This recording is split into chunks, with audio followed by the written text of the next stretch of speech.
Can you assess for us the current state of affairs in Mexico? Mexico is paying a huge price for the activities of these cartel organizations.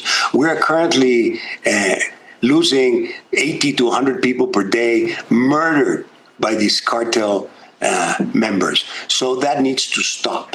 Now, having said that, I also have to say substance abuse is a huge problem worldwide. It's a problem in the U.S., in Mexico, in Europe. It's across the world. Stopping substance abuse is a different story. The violence that is catching up with us in Mexico, it's just impossible to continue like this. It needs to stop in a definite way.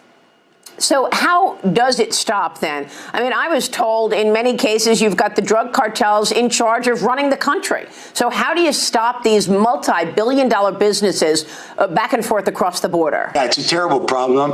And unfortunately, for us in Mexico, it's not easy to solve, you know.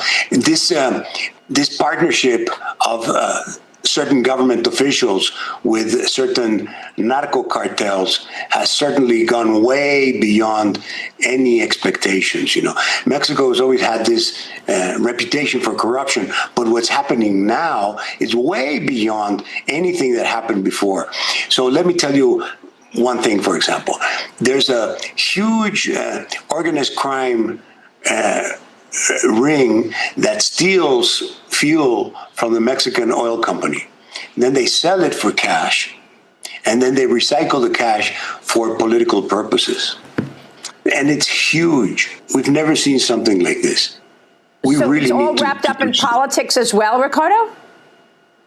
Yes, because vote buying and mobilizing people through cash disbursements is the modus operandi of the current regime. And what about human trafficking? How significant would you say that is? And I know that there are safe houses in America as well. I don't think that is the part of the business of organized crime.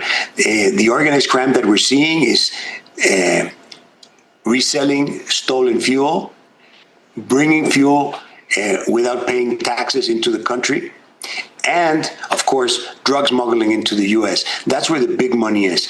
In terms of human trafficking, I don't know if you're aware of it, but there's very few Mexicans that want to emigrate to the States right now.